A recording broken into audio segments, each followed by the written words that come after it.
Hello, my name is Kevin Chang, and I'm a volunteer with the Happy Fest Committee.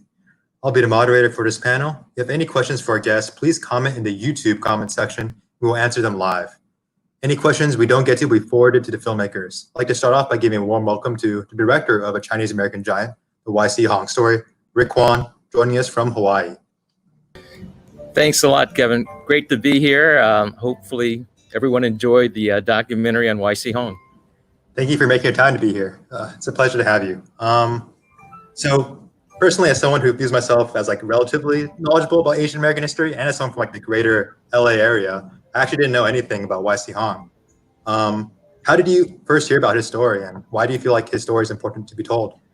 Well, a friend of mine, Karen Fang, who was one of the executive producers on the project, was doing working on a project about Tyrus, Tyrus, the Disney animator, and Tyrus's wife my name is Kevin Chang, used to be a secretary for YC Hong. And so she told me about YC in the first place.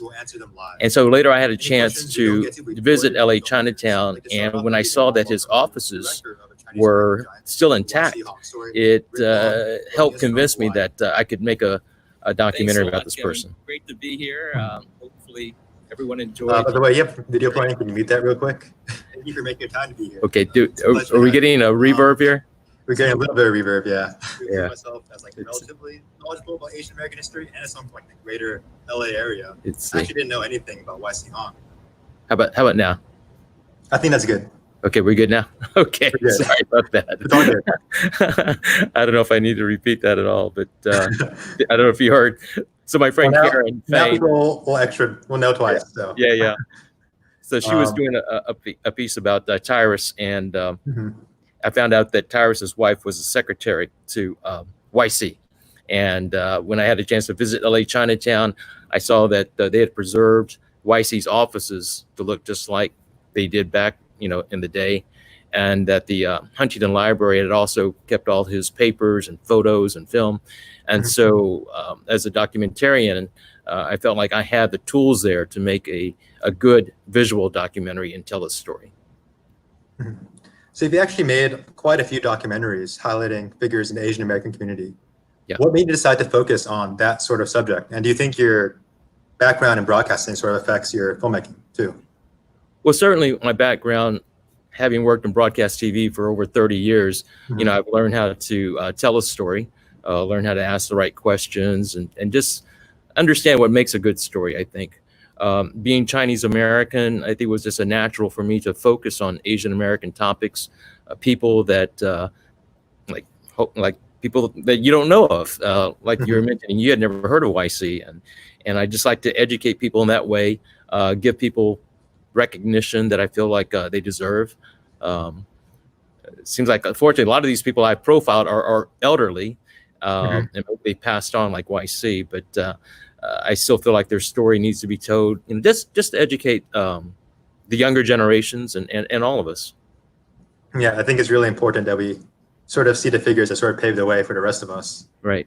It was actually, when I was watching the documentary, I was like, man, that narrator has a really good news voice going on. And then all the credits at the end, I was like, oh, that makes a lot of sense now. Yeah, well, I can imagine I'm now in Honolulu working as a news anchor out here. But I'm still working on some documentaries on the side. In fact, my station asked me to produce a special, a 1-hour special about the end of World War II, which is coming up on September 2nd. It'll be the 75th anniversary. And the special will be, with a lot of Hawaii themed people. So, and of course, Hawaii has many Asians out here. So we'll be doing a story on the first Chinese American, or the only Chinese American to win the Medal of Honor.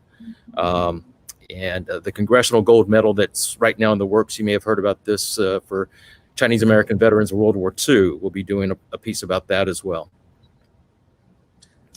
That sounds super interesting. Where can people find that if they want to watch it? Well, to be honest, I'm not sure yet. I'm working on it right now. Once I finish producing it, which will be before September 2nd, which is the anniversary, we'll air it here on Channel 4, the ABC affiliate. and then probably, I guess, hopefully they'll make it available on YouTube as well. Mm-hmm. So when you were doing your research to produce this documentary, were there any sort of moments that kind of stood out to you, or any sort of encounters that really were memorable?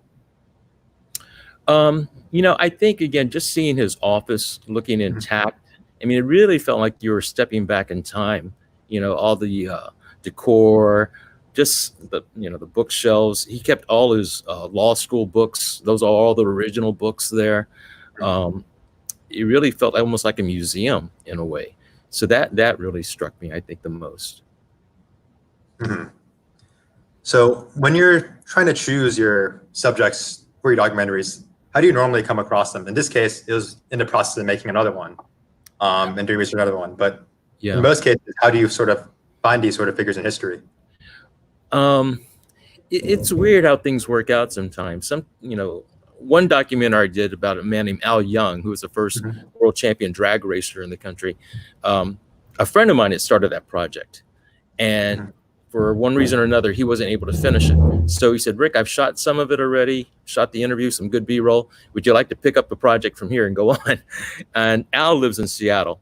Well, by coincidence, I happened to be going to Seattle the next weekend. So I met Al for lunch and just see how we could, get along. And we got along fabulously. So I decided to, pick up the project where he left off and finished it. And so sometimes that's the way the story just kind of falls into your lap. Again, in this story for YC Hong, I did not know about him, but a friend of mine did and encouraged me to research his story and convinced me that he did deserve the recognition that I hope I was able to help bring him with this documentary. That sounds super interesting. You sort of have all these connections to sort of bring you all these sort of experiences that help you make these things. Right.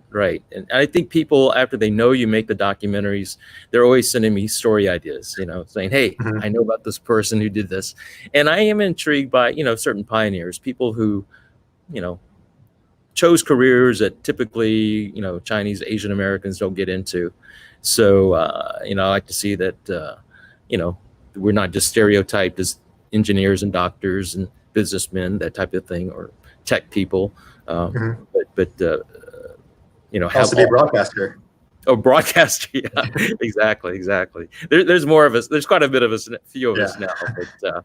But back in the day, there weren't so many. If people want to rewatch this film or watch it with their friends and share this story of YC Hong, what's the best way for people to do that? Well, the Huntington Library actually was going to have a screening this fall, but because of the pandemic, they canceled every activity for the rest of the year now, unfortunately. But the CACA chapter in Los Angeles is trying to find a venue to host the screening. Since YC practiced predominantly in Southern California, they wanted to kind of like have the premiere there. You guys are the first ones to actually see it, but have the first California premiere in Los Angeles. So that's still in the works. There's also another Chinese American Film Festival in Albuquerque that has contacted me, and that's in October. And so they do plan to show it. As you may have noticed on the credits, the Chinese American Citizens Alliance was a big booster of this documentary. They helped fund it. And so I provided them copies of the documentary to show to their local lodges, which are scattered throughout the entire country.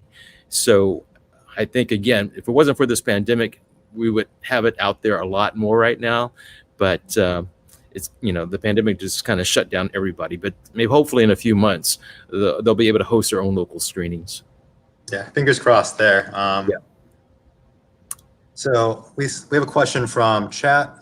What was at least one thing that surprised you about YC Hong after doing your doc? I think it's a little different than the previous question, or something that stuck with you, but like maybe about him as his person or his career and the things he did. Well, I mean, one thing, besides his height, I didn't know how short he was, first of all, 4 feet, 5.5 inches. And I think that's one thing that intrigued me too, was that despite his height disadvantage, he didn't let that stop him. But I think overall, I don't know if it surprised me, but it kind of inspired me, was that he lived a fairly normal life. He was still able to do everything else that other people did. He enjoyed life, I guess because his practice was profitable. He was able to buy the nice cars and dress nicely and, have a good house and have his kids go to USC. And, so he lived, a fairly normal life. So I think maybe some of those things surprised me, that he was able to, overcome all these different disadvantages and achieve, I guess, the American dream, if you want to call it that. Yeah, hopefully people can start seeing the live screenings in California. I think it would have been, hopefully you can see some, people maybe who were affected by him personally. Exactly. I was told that some people who go to the Huntington Library and do some research, they realize, oh, my parents, YC helped them come to this country. So it's amazing. I think I mentioned he did more than 7,000 cases over his lifetime. So, I mean, he was a guy to go to back in the day. Yep. So another comment just said, thank you for sharing this film. My pleasure. I'm glad I could get it out there. Hopefully more people will see it and spread the word about this. Is asking, did he suffer from any sort of pain or any sort of medical condition because of his height? As far as I know, he did not. Again, from the documentary, it showed his shortness was attributed to his uncle dropping him when he was a kid. I don't think that caused him to have pain for the rest of his life, though. From what I've been told, his son Nolan never indicated that to me, that became a problem for him. And as a volunteer with OCA Greater Houston, we are working as community advocates to empower individuals to register to vote and fill out the census. 2020 is a census year and an election year, so it's a crucial time to make a difference. Why do you think it's important for people to do their due diligence and fill out the census? Well, it's important that the country knows exactly what this country is composed of.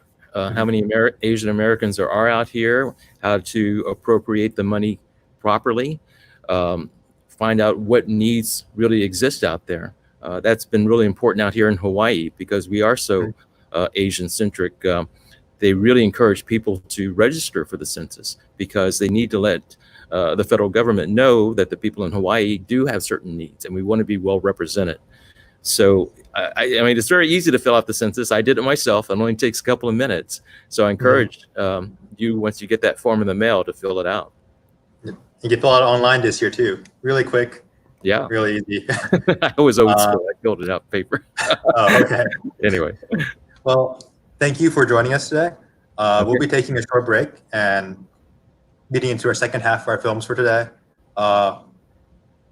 First up, we have Our Home Here, a narrative based on a true story where four strangers, all striving for their American dream, converge at a fast food joint for a night to remember. Our final film tonight is a documentary called Ghost Mountain, which chronicles the journey of Bun Sen Tang, a Cambodian refugee who made his way to Connecticut in 1980 after surviving both the killing fields and a second horror never before documented. Two personal stories for our filmmakers, Angela Chen and James Tang, and we get to talk with them after the film screenings. Please enjoy.